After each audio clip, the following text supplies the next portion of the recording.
오늘 본문은 우리 예수님께서 한적한 곳에서 기도하신 이야기로 시작됩니다. 예수님께서는 한적한 곳으로 기도하신 이후에 변화가 생겼습니다. 첫 번째는 원래 있던 마을로 돌아가지 않으셨습니다. 그리고 예수님이 이 땅에 왜 오셨는지를 다시 한번 발견하게 되셨습니다. 뭐 하러 오셨다고 되어 있습니까? 전도하러 오셨다. 내가 이를 위하여 왔다. 이렇게 되어 있습니다. 예수님은 한적한 곳에 가셔서 시간을 보내신 결과로 본인의 사명을 다시 확인하게 됐고, 다시 사람들에게 가되 자신을 이렇게 떠받들려고 하는 사람들이 아니라 복음이 필요한 사람들에게로 가셨다라는 것이죠. 그래서 예수님이 한적한 곳에서 본래 자신의 모습을 확인하고 본래의 자리, 사람들에게 존경받는 자리가 아니라 복음을 전하는 자리로 돌아가셨다 하는 것이 오늘 본문의 이야기입니다.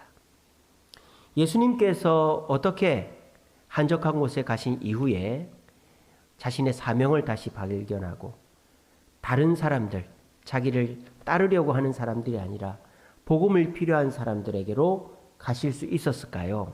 그 이유는 예수님이 한적한 곳에서 고독해지셨기 때문입니다. 목사님, 고독은 안 좋은 거 아닌가요? 고독해지면 외롭고 힘든 거 아닌가요?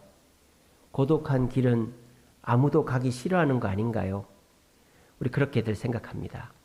그런데 외로움과 고독은 정반대, 완전 다른 것입니다. 외로움과 고독의 공통점은 딱 하나죠. 혼자 있는다라는 거예요. 혼자. 사람들 속에 있다가 혼자 떨어져 나오는 것이 외로움과 고독의 공통점입니다. 그런데 그 외에 외로움과 고독은 공통점이 없습니다. 외로움은요, 내가 사람들이 나를 좀 찾고 사람들이 나를 만나주기를 원하는데 사람들이 나를 안 만나주고 나를 외면해서 느끼는 감정이 외로움이에요.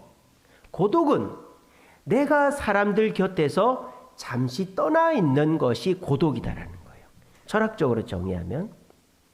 그래서 외로움은 내가 사람들 속에 있고 싶어요. 사람들을 만나고 싶어요. 사람들과 놀고 싶고 대화하고 싶어요. 근데 사람들이 나를 안 끼워주는 거예요. 그래서 어쩔 수 없이 혼자 있다 보니까 그 혼자 있으면서 괴롭고 외로움을 느끼는 것이 외로움이다라는 거예요. 근데 고독이라는 것은 사람들이 막 나를 찾아요. 나랑 놀자, 나랑 얘기하자, 나랑 만나자 하는데도 불구하고 내가 자발적으로 사람들과 거리를 두고 나를 발견하고 또 사람들이 나를 찾는 것에 대해서 다시 한번 돌아보는, 그래서 고독이라는 것은 괴로움이 아니라 즐거움이다. 그렇게 철학자들이 얘기를 합니다. 그래서 예수님은 지금 혼자 계시면서 외로움을 느끼시는 게 아니라 고독을 느끼시면서 자신이 누구인지를 회복하고 자기가 어떤 사람한테 가야 될지를 다시 재확인하게 됐다라는 것입니다. 자, 여기까지가 세상 사람들이 얘기하는 고독과 외로움의 차이점이에요. 그래서 철학자들은 외로움은 내가 남한테 버림받아서 느끼는 감정이 외로움이고, 고독은 남들이 나를 부르지만 남들과 거리를 두고 혼자서 느끼는 즐거움이 고독이다. 이렇게 얘기한단 말이에요. 그런데 이 외로움과 고독을 어떻게 내가 이렇게 외로움을 느끼지 않고 고독함을 느낄 수 있는가? 이게 중요한 거죠. 혼자 있는다고 다 고독해지는 게 아닙니다.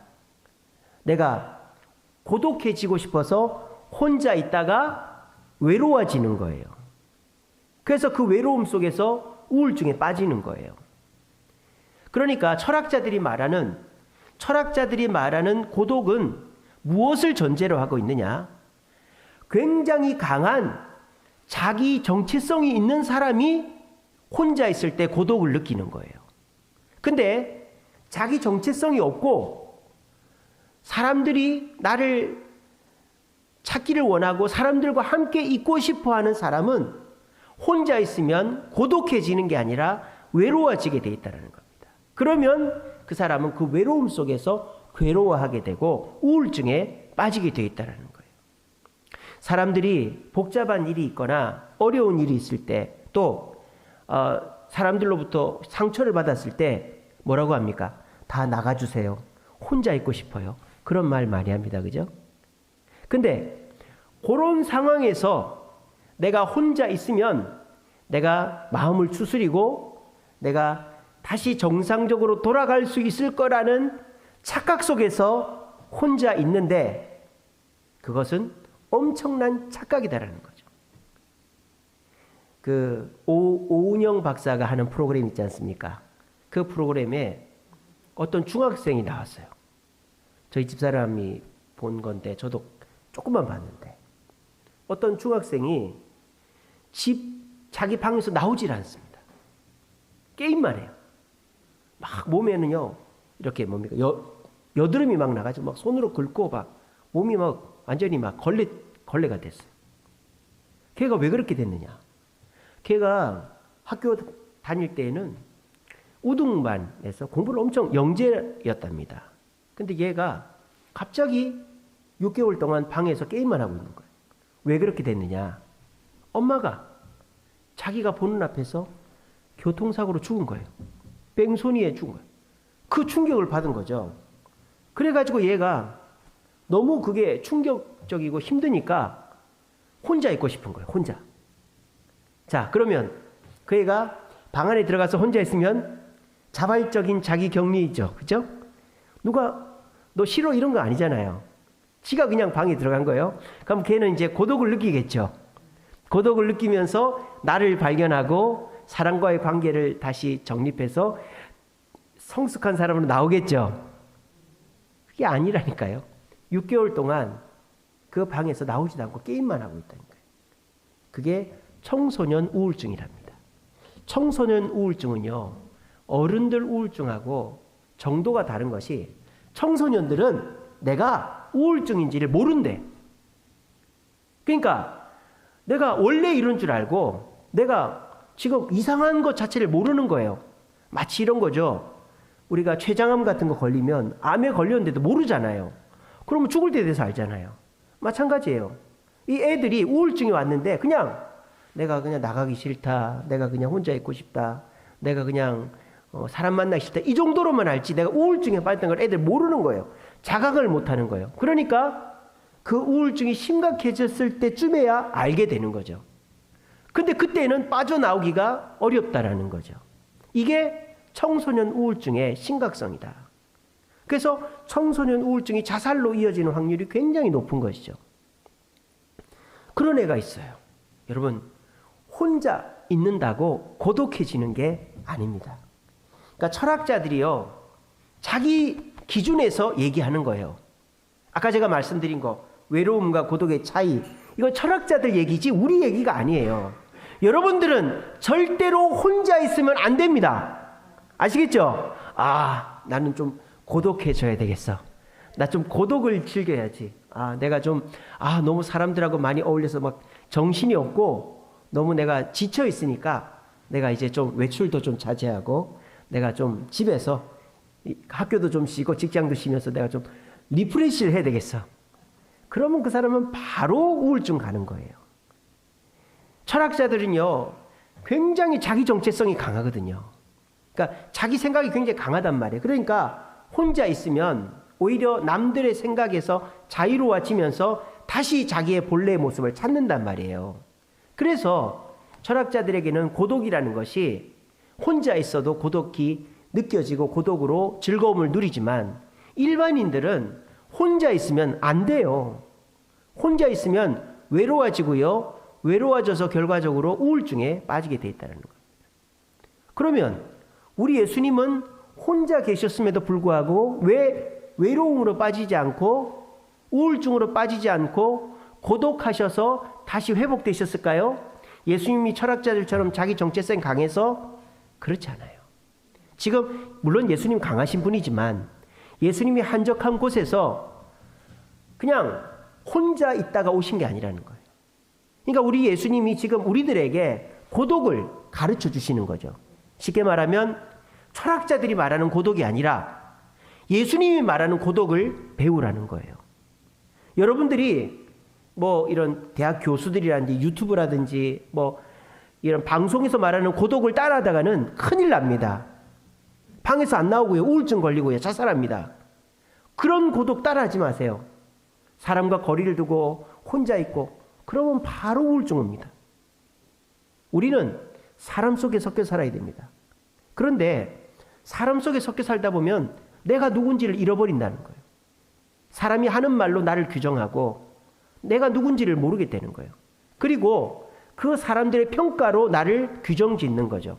그러니까 내가 나를 발견하고 내가 나를 제대로 세우기 위해서는 혼자 있는 시간이 필요해요. 혼자 있는 시간이.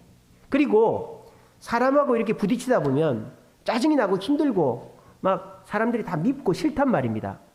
그럴 때 계속 그 사람들이랑 만나면 오히려 갈등이 커지고 극단적인 일이 벌어지는 거예요. 그럴 때 우리가 혼자 있는 시간이 필요합니다. 그런데 철학자들이 말하는 식의 고독으로의 혼자 있는 건 안 된다는 거예요. 여러분들이 내 자신을 발견하고 싶고 사람들과의 관계를 새롭게 정립하고 싶어서 철학자들이 말하는 것처럼 교수들이 말하는 것처럼 혼자 있어 보면 철학자들 말처럼 되는 게 아니라는 거예요. 우울증에 빠지고 외로움에 찌들어 버린다 이 말이에요. 그래서 하루 이틀 있다가 나와야지 하는 그 방구석에서 6개월, 1년을 있게 된다 이 말이에요. 그럼 여러분들이 어떻게 해야 됩니까? 내가 혼자 있는 시간이 필요한데 그 혼자서 고독을 느끼는 방법을 예수님이 하셨듯이 하면 된다 이 말이에요. 그러면 우리는 이 고독으로 말미암아 나를 발견하고 사람과의 관계가 새로워질 수 있다는 것입니다. 자, 그러면 우리 예수님이 한적한 곳에서 고독을 즐기셔서 어떻게 회복될 수 있었는가? 첫 번째는요, 예수님은 한적한 곳에서 혼자 계시지 않으셨습니다. 예수님은 한적한 곳에 1차적으로는 사람들을 피해 가신 거죠. 그죠? 사람들과의 거리를 두러 가신 거예요. 그런데 사람과 거리를 두러 간 그곳에 혼자 있으면 안 됩니다. 혼자 있으면 반드시 사탄 마귀가 틈을 타기 때문입니다. 그러면 예수님은 그 한적한 곳 광야에서 혼자 안 계셨으면 누구랑 같이 있었습니까? 얘기해 보세요. 누구랑 같이 있었습니까? 하나님과 함께 있었다라는 것입니다. 우리가 고독을 즐기기 위해서는 사람과는 분리되어야 되지만 하나님과는 가까워져야 된다는 거예요. 그래야만 우리 그리스도인들은 제대로 된 고독을 경험할 수 있다는 겁니다. 우리가 사람과도 분리되고 하나님과도 분리되는 그 순간 우리는 마귀의 밥이 되는 것입니다. 차라리 사람 속에 있으면 좀 나아요. 왜? 사람들이 나를 바라보는 시선이 있기 때문에 내가 그 사람들의 시선 때문에 나를 조심하기도 하죠. 근데 내가 사람들 속에서도 떠나 있고 하나님과도 멀어지면 어떻게 됩니까? 그냥 직방으로 마귀의 밥이 되는 거죠. 그때서부터 마귀가 우리 마음속에 들어와 가지고 온갖 상상과 두려움 속에서 우리가 자살도 몇 번이나 하고 말이죠. 절벽에서 몇 번이나 떨어지고 말이죠. 내가 미워하는 사람을 이렇게 죽일까 저렇게 죽일까 별 생각을 다 하는 거예요. 그게 뭐예요? 혼자 있으면 그렇게 되는 거예요. 우리가 사람들과 떨어지는 것은 필요하지만 그때에도 하나님과 떨어지는 것은 절대로 안 된다라는 것입니다. 내가 사람들 속에 있을 때에 내가 누군지를 모릅니다. 사람들이 나한테 이거 바보야 멍청아 그러면 내가 바보 멍충인 줄 알아요. 사람들이 나한테 너 대단하다 너 위대하다 그러면 내가 진짜 대단하고 위대한 줄 알아요. 근데 내가 나 혼자 있어 보면 의외로 내가 바보 멍청이가 아닐 수도 있고요. 내가 혼자 다른 데 가보면 그렇게 대단한 사람이 아닐 수도 있는 거예요. 그러니까 우리는 사람들 속에 모여 있으면 남이 나를 규정하는 대로 바라본다 이 말이에요. 그러면 나는 나를 발견할 수가 없는 것입니다. 모세가 그랬지 않습니까? 모세가 이집트에 있을 때는 자기가 대단한 줄 알았어요.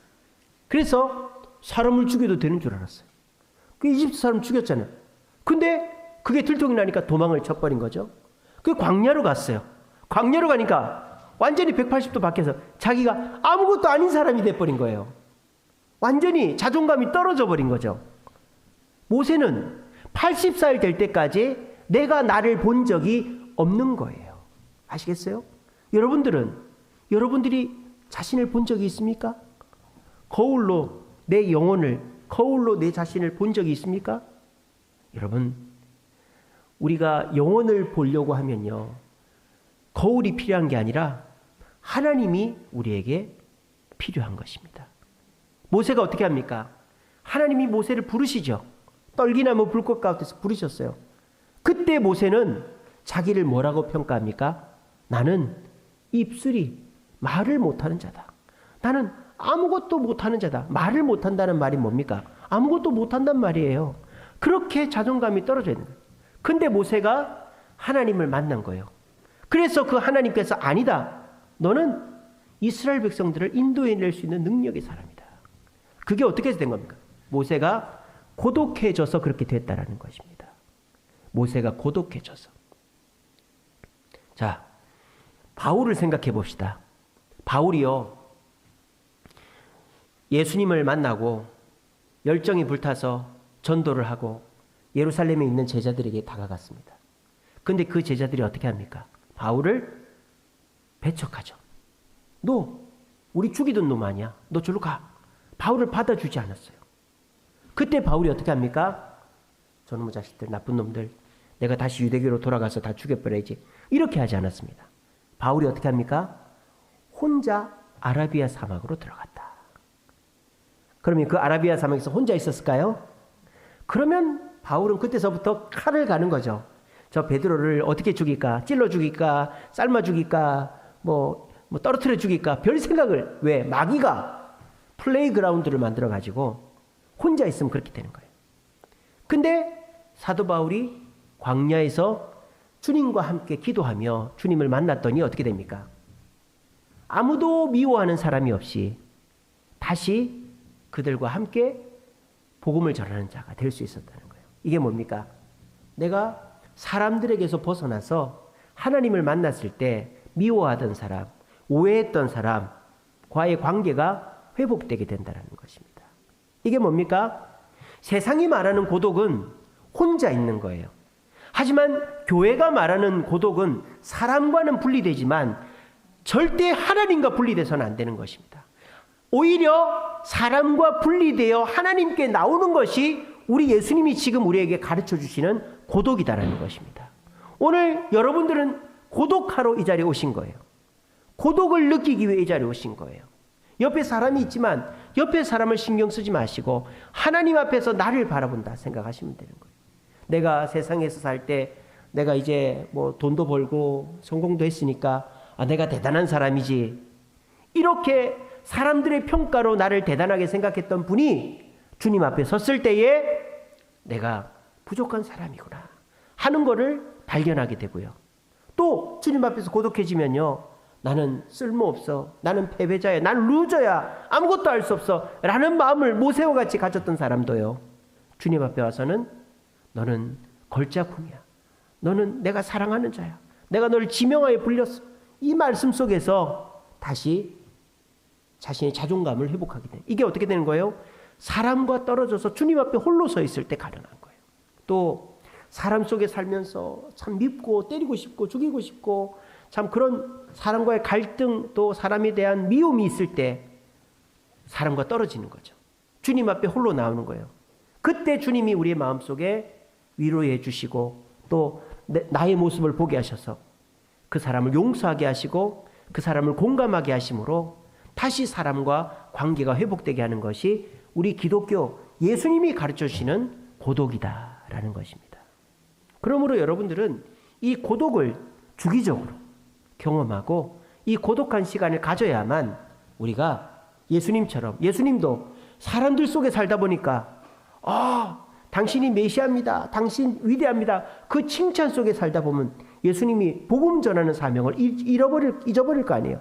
그러니까 예수님은 주기적으로 한적한 곳에서 정신을 차리시는 거죠. 내가 이 땅에 왜 왔는지를.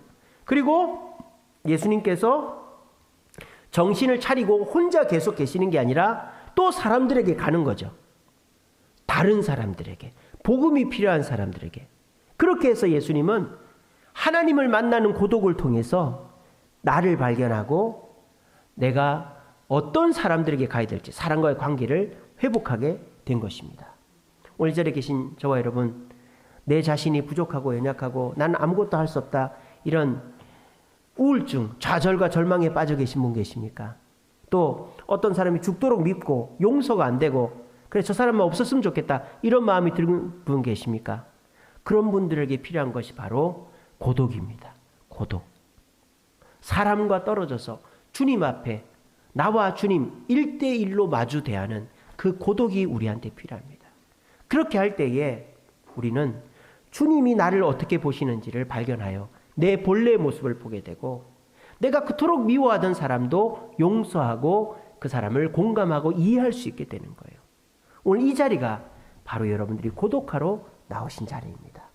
주님을 혼자 만나시고 그 주님의 음성을 들으심으로 나를 발견하고 사람과의 관계를 새롭게 회복할 수 있는 축복의 시간 되기를 간절히 바랍니다. 그리고 예수님의 고독은 또 한 가지 특징이 있어요. 그게 뭐냐? 하나님을 만나는 도구가 있다는 것입니다. 하나님은 보이지 않죠. 찾아갈 수 없어요. 하나님은 만질 수가 없어요. 여러분, 물고기를 어떻게 잡아야 됩니까?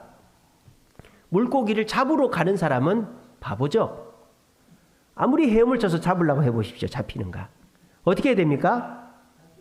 물고기를 오게 해야죠. 그래서 낚시해 보신 분 알죠? 밑밥을 계속 던지잖아요. 밑밥을. 민물 낚시도 밑밥을 던지고 바다 낚시도 밑밥을 던집니다.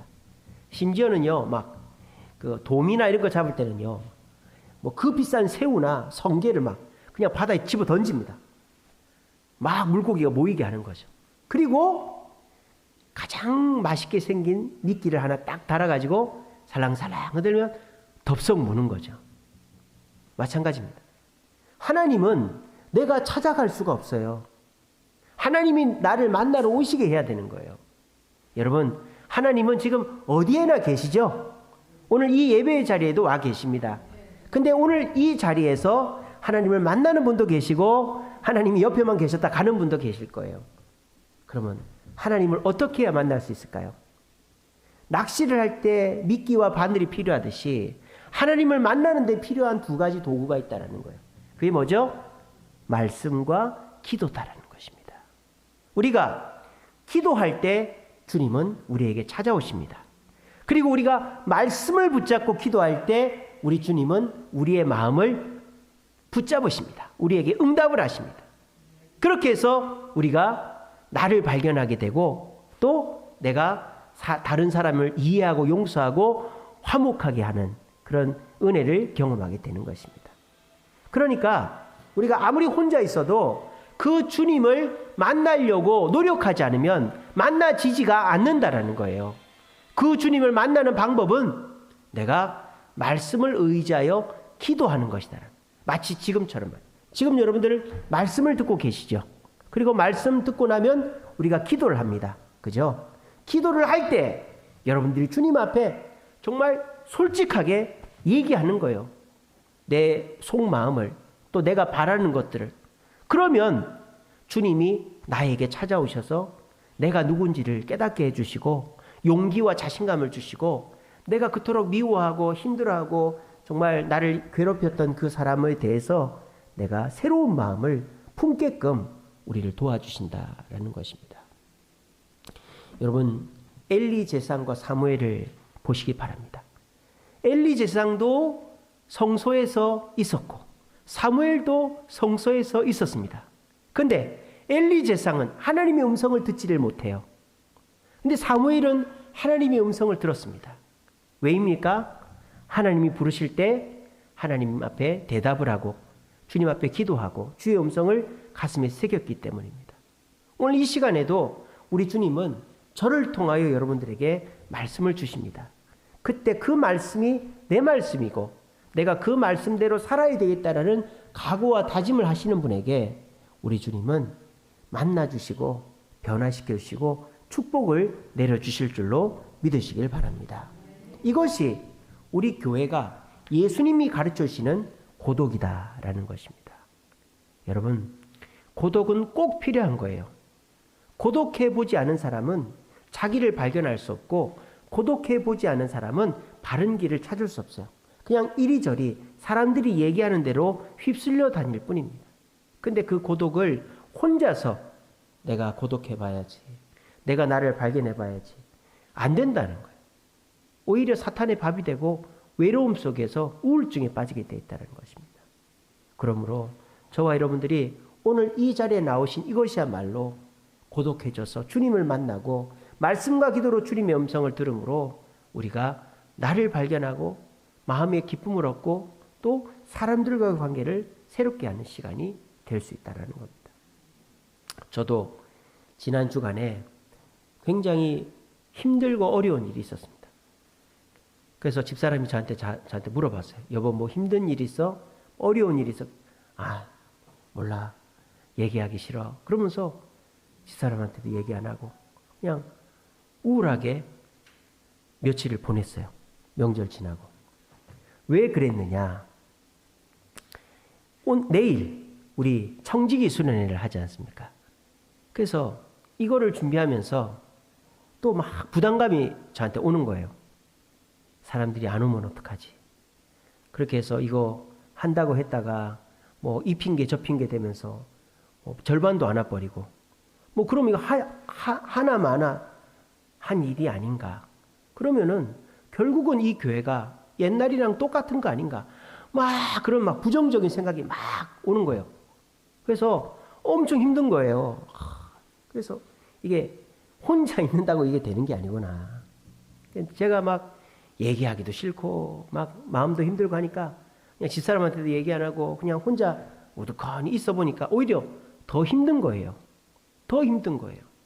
그런데 제가 지난 수요일 날 설교, 새벽기도 설교가 뭐였느냐? 예레미야 33장 3절 말씀이에요. 그 말씀이 뭡니까? 너는 내게 부르짖으라 내가 크고 비밀한 일을 내게 보이리라. 이 말씀 아닙니까? 근데 그 말씀을 제가 읽으면서 어떤 깨달음을 얻었느냐? 크고 비밀한 일이, 은밀한 일이 뭘까를 생각해 봤어요. 보통 우리는 크고 은밀한 일에서 큰 것에 방점을 두죠. 그래서 내가 생각했던 것보다 더 대단하고 화려하고 멋지게 벌어지는 일이 크고 비밀한 일이지라고 생각을 했는데, 근데 제가 새벽기도 설교 준비를 하면서 뒤쪽 거를 보게 된 거예요. 크다라는 단어가 아니라 은밀한 거 말입니다. 그러니까 크고 은밀한 일이 꼭 내 생각대로 되는 일만은 아닐 수도 있겠다라는 생각을 제가 해보게 된 거예요. 그래서 하나님의 크고 은밀한 일이란 내가 원하는 대로만 되는 게 아니라 하나님이 원하시는 대로 되는 게 크고 은밀한 일이지 라는 마음을 딱 갖게 된 거예요. 말씀을 들은 거죠, 제가. 그리고 제가 그 새벽에 그 말씀을 붙잡고 기도를 한 거예요. 주님, 저에게 말씀을 주시니 감사합니다. 저는 제가 계획한 일이 잘 되는 것이 크고 은밀한 일이라고 생각을 했는데 오늘 말씀을 전하고 묵상하면서 하나님의 뜻대로 되는 것이 크고 은밀한 일이라는 사실을 깨닫게 해주시니 감사합니다. 그렇게 기도를 했어요. 그리고 하나님, 제가 지금 너무 막 체한 것 같고 너무 큰 부담 속에 있는 이번 주 토요일 날 우리 청지기 수련회 또한 하나님께서 크고 은밀하게 이루어질 줄 믿습니다. 그렇게 고백을 한 거예요. 그리고 나니까 마음이 너무 편안해지는 거예요. 그리고 그때서부터 정신이 차려지기 시작하는 거예요. 그러면서 이걸 어떻게 할까? 그래서 제가 어제 문자 보내고 오늘도 문자 보내고 그리고 막 이렇게 준비를 해오면서 감사한 것은 지금까지 이제 전화한 분들 중에 물론 우리 한두 분은 토요일에 약속이 있어서 못 온다고 하는 분들이 계시는데 오히려 먼저 저한테 예 목사님 가겠습니다. 예 목사님 제가 늦어도 가겠습니다. 그리고 전화했을 때 우리 찬이 형제도 유나가 팔목이 아파서 애를 혼자 못 본다고 그러더라고요. 와서 밥이라도 먹고 가라고 그러니까 오겠다고 하고, 우리 용현 집사님도 제가 전화를 했더니 어쨌든 가는 쪽으로 하겠다고. 그러니까 다 집사람들 눈치를 보는 것 같아. 집에 가서 의논을 해봐야 되겠대. 그렇게 아예 대놓고 못 온다고 하는 사람은 없고, 그래도 오는 쪽으로 하겠다고 그런 얘기를 들으니까 또 마음이 편안해지더라고요. 그러니까 제가 이건 어떻게 보면 이제 잘못된 성격이죠. 그냥 대수롭지 않게 넘기면 되는데 뭐 하나를 하면은 그렇게 하지를 못하는 거예요. 이게 제대로 되지 않으면 이제 제가 아픈 거죠. 뭐 그런 상황이었습니다.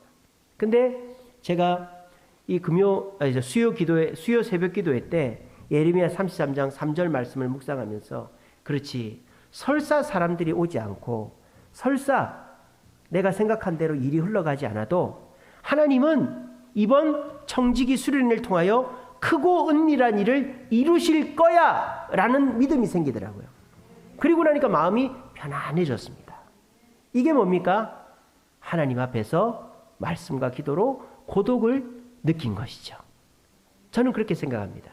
그래서 제가 두려움을 벗어버리게 됐고, 전화 안 받고 안 온다고 하고 하는 사람들 미워하지 않게 이해하고 용서하고 공감하게끔 마음을 내려놓게 됐다라는 것입니다. 여러분, 저만 이런 거 아니죠, 그죠? 여러분들도 다 그러지 않나요? 여러분들도 직장 일이나 가정 일이나 또 개인적인 어떤 이렇게 원하는 게 있는데 이게 답답하단 말이야. 이게 이렇게 할 수도 없고 저렇게 할 수도 없고 잘 될 것 같기도 하고 안 될 것 같기도 하고, 이럴 때 사람이 막 답답하고 미치는 거죠. 이럴 때 우리가 어떻게 해야 됩니까? 혼자 있으려고 하지 마시고 차라리 사람들한테 물어보십시오. 근데 여러분들이 진짜 그 상황에서 제대로 된 대답을 듣고 싶으면 사람들과 떨어져 주님 앞에 나오시기 바랍니다. 새벽 기도를 나오던 그냥 퇴근길에 교회 들르던, 교회 항상 문 열려 있습니다. 그래서 주님 앞에 나오시기 바랍니다. 주님은 어디에나 계시죠?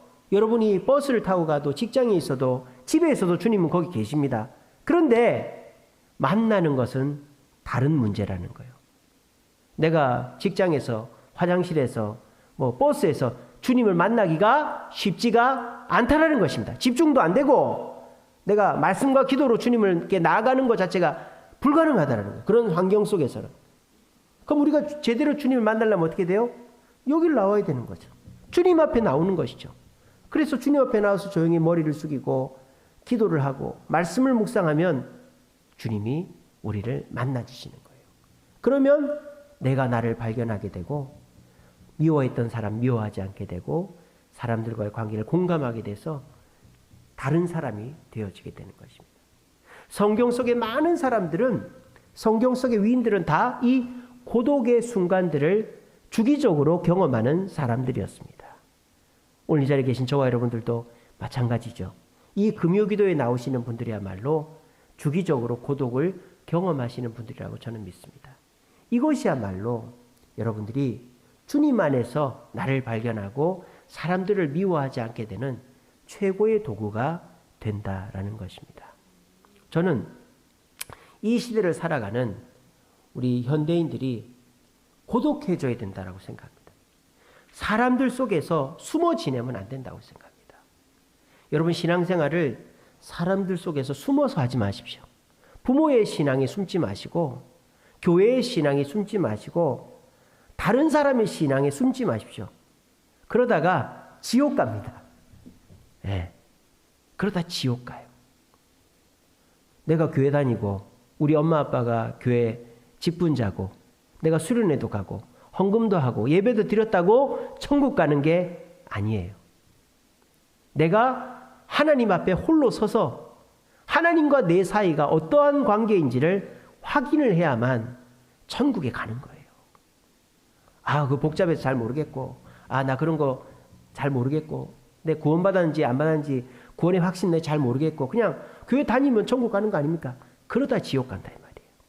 여러분, 군중들 속에, 성도들 속에, 부모님의 신앙 속에 숨어서 신앙생활하지 마십시오. 여러분들이 개인으로 단독자로 주님 앞에 서야만 합니다. 그리고 주님 앞에 고백하십시오. 나는 당신이 믿어지지 않는다고. 당신이 나의 주님이시면 나에게 은혜를 베풀어 달라고, 믿음을 달라고 기도해 보십시오. 그렇게 기도했는데도 주님이 안 만나주시고 믿음을 안 주신다? 저는 그런 경우를 보지를 못했습니다. 교회를 꾸준히 다니면서 신앙생활을 하면서도 그렇게 주님을 찾고 찾는데도 주님을 못 만났다는 사람은 못 봤어요. 근데 마당만 밟고 다니는 사람들 중에 주님 못 만난 사람 많이 봤습니다. 다른 사람이 신앙에 숨어가지고 신앙생활 하다가 주님이 어디 있는데 그런 사람 많이 봤습니다. 여러분, 우리는 주님 앞에서 고독해져야 됩니다. 다른 사람의 신앙에 숨어가지고 내 앞에 있는 이 사람처럼 저도 평가하세요. 그런 거는 있을 수가 없어요. 주님은 나 하나만 보고 나를 평가하시는 겁니다.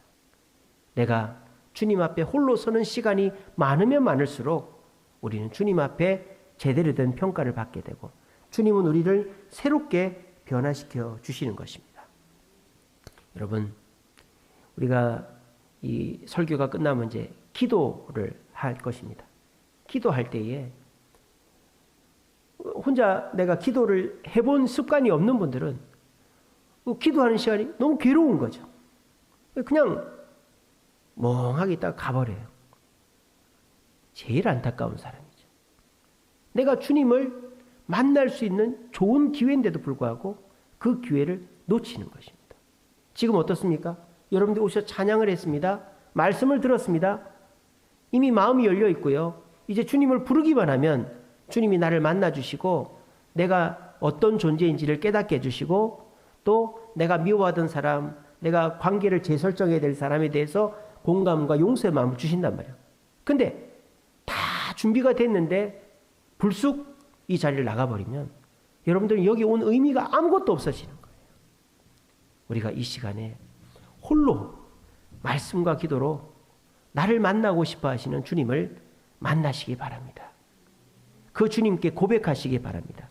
안 믿어지면 안 믿어진다고, 답답하면 답답하다고, 억울하면 억울하다고 고백하시기 바랍니다. 그러면 그 주님께서 여러분들의 마음에 말씀을 통해서든 또 여러 가지 상황을 통해서든 말씀을 해 주실 것입니다. 제가 이번 주일에도 말씀드리겠습니다. 이상구 박사라는 분이 계세요. 이상구 박사라는 분이 예수를 안 믿다가 예수를 믿게 됐는데 그분이 예수를 안 믿을 때 왜 안 믿게 됐느냐? 어떤 분이 이제 성경을 이제 보고 있길래 성경을 이렇게 자기도 그게 뭐야 하고 봤는데 어떤 구절이 나왔느냐? 노아가 930세를 살았더라. 아마 그렇게 돼 있는 구절. 그걸 딱 보자마자 이분이 성경을 딱 덮으면서 이 말도 안 되는 얘기를 써놨다고. 사람이 어떻게 930세를 사냐고. 이러면서 이거는 믿을 수가 없다고. 이러면서 이분이 그냥 그 사람을 무시하고 막 호통을 쳐버렸대요. 근데 이 이상구 박사가 연세대학교를 나오고 미국에 가서 이제 알레르기 관련한 클리닉을 차려가지고 돈을 많이 벌었대요. 근데 이분이 돈을 많이 벌고 나니까 두려워지더랍니다. 왜? 뭐가 두려워지느냐? 내가 이거를 못 누리고 죽으면 어떡하지? 두려워지더랍니다. 그러니까 이분이 조금만 아프면 내가 암 걸렸나? 조금만 문제가 생기면 이거 큰일 나겠는데? 뭐 이런 식으로 사람이 막 이렇게 막 두려워가지고 벌벌벌 떠는 거예요, 이 사람이. 근데 그 사람이 사회적으로 출세했고 성공했고 벤츠 2대나 끌고 다니고 캠핑카도 있고 별장도 있고 요트도 있고 아주 부유하게 사는 사람인데 그렇지 못할 때보다 더 두려워 벌벌 떠는 거예요. 그러면서 이분이 기도라는 걸 했다는 거예요. 그래서 하나님이 계시면 나를 좀 살려달라고 그렇게 했다는 거예요. 이분이 이제 어머니가 한국에서 부적을 보내줬답니다. 부적을. 그래서 부적을 지갑에 넣고 다녔는데 어느 날 그 부적을 딱 펼쳐보니까 내가 이따위 종이 쪼가리를 믿기보다 그래도 제대로 된 분을 한번 믿어보자. 그러면서 하나님께 기도를 하기 시작한 거예요. 그래서 이분이 조용한 데 가서 하나님, 내가 이렇게 좋은 세상을 두고 죽으면 어떻게 하지요? 내가 이 두려움을 어떻게 극복할 수 있을까요? 기도를 했대요. 근데 그렇게 해서 하나님을 믿어지게 해달라고 기도를 했대요. 믿어졌을까요? 안 믿어졌을까요? 하나님이 아무 대답이 없더랍니다. 그 내가 매일 기쁘게라는 그 간증 프로그램을 제가 봤거든요. 아무 대답이 없더랍니다. 그래서 이분이 에이, 하나님 없나 보다. 아유, 내가 헛고생했네. 이렇게 한 게 아니고 이분이 성경을 펼쳤답니다. 성경을 펼쳤는데 또 뭐를 펼쳤을까요? 노아가 930세를 산 거를 또 펼친 거예요. 그러면서 이분이 이제 우리로 부정적인 사람이 볼 때는 끼워 맞춘 걸로 보일 거예요. 어떤 생각이 번뜩 들었느냐? 이것이 하나님이 나한테 지금 주시는 말씀이다. 무슨 말씀이다? 너 안 죽는다. 너 안 죽는다. 930살 살 준비해라. 그분이 지금 80이 넘었거든요. 지금 한국 오셔가지고. 그래서 그때 그 말씀을 받고는 예수를 믿게 됐다라는 거예요. 자, 지금 제가 드린 말씀들 속에서 이 이상구 박사가 주님이 A 1 더하기 1은 2다. 이런 식으로 가르쳐 주지 않았죠. 그죠? 근데 어쨌든 이 이상구 박사는 어땠습니까? 너무 두려웠단 말이에요. 갈급했단 말이에요. 그런데 이 사람이 사람을 찾아가지 않고 부족을 의지하지 않고 누구를 찾아갔다? 하나님을 찾아갔다. 그리고 뭘 펼쳤다? 성경을 펼쳤다. 그리고 뭘 했다? 기도를 했다. 그러니까 그 속에서 내가 누군지를 알게 됐다. 내가 누구다? 930살을 살. 벌벌 떨면서 내가 언제 죽을까 걱정하는 사람이 아니라 죽음을 두려워하지 않는 존재가 예수 믿는 존재다라는 걸 깨닫게 됐다라는 거예요. 그러면서 이분이 담대하게 살아가게 됐다 하는 간증을 제가 들은 적이 있습니다. 여러분, 이게 뭐예요? 실제적으로 주님 앞에 고독해서 우리가 나를 발견하고 사랑과의 관계를 재설정하는 방법이다라는 거예요.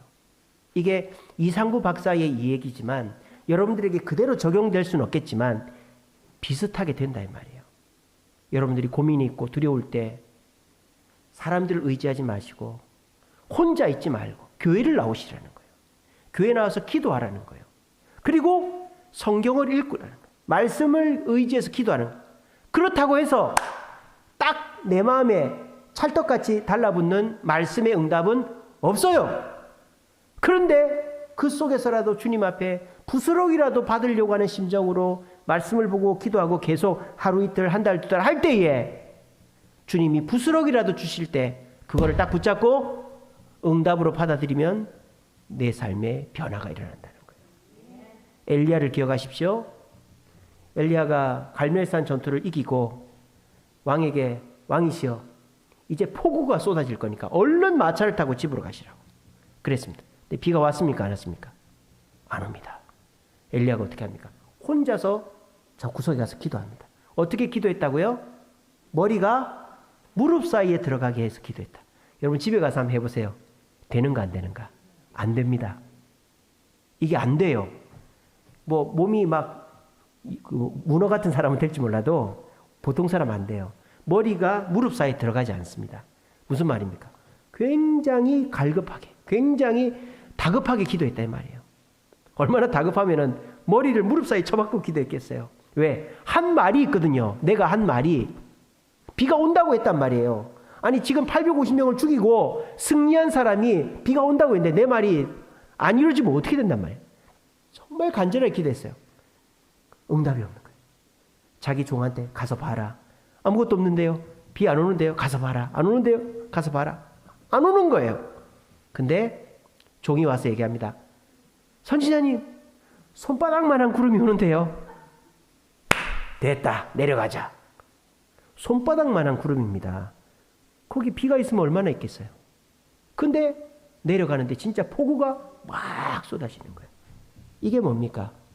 주님 앞에 고독한 자가 주님의 응답을 받는 실존적인 모습이다라는 거예요. 여러분들이 기도 한두 번 해보신 거 아니죠? 금요 기도회 끝나고 기도 많이 해보셨죠? 근데 뭔가 내가 원하는 만큼 속 시원한 응답이 없죠? 속 시원한 거 기대하지 마시고 손바닥만한 응답이라도, 부스러기만한 응답이라도 있으면 그거를 확 붙잡으면 여러분들에게는 놀라운 변화가 있을 줄로 믿으시길 바랍니다. 여러분, 우리는 고독해져야 됩니다. 철학자들이 말하는, 세상 사람들이 말하는 고독 말고 예수님이 하셨던 이 고독, 주님 앞에 나아가 말씀과 기도로 주님을 만나는 이 고독이 있을 때 나를 발견하고 사람들을 미워하지 않게 됩니다. 그렇게 기도할 때 내가 원하는 만큼의 응답이 없어도 이상구 박사가 노아가 930살 살았다는 것으로 적용을 하고 엘리야가 손바닥만한 구름으로 폭우를 적용을 했던 것처럼 우리들도 주님의 자그마한 음성이라도 들리면 그걸 붙잡고 감사할 때 주님은 더 큰 축복으로 응답으로 함께 해주시는 거예요. 이렇게 주님 앞에 단독자로 서서 사람들 속에 숨어 신앙생활 하지 말고 주님 앞에 단독자로 서서 부지런히 기도하고 주님을 만남으로 주님이 주시는 그 은혜 가운데서 나를 발견하고 사람을 미워하지 않고 주님이 주시는 축복을 받아 누릴 수 있는 저와 여러분 되시기를 간절히 바랍니다.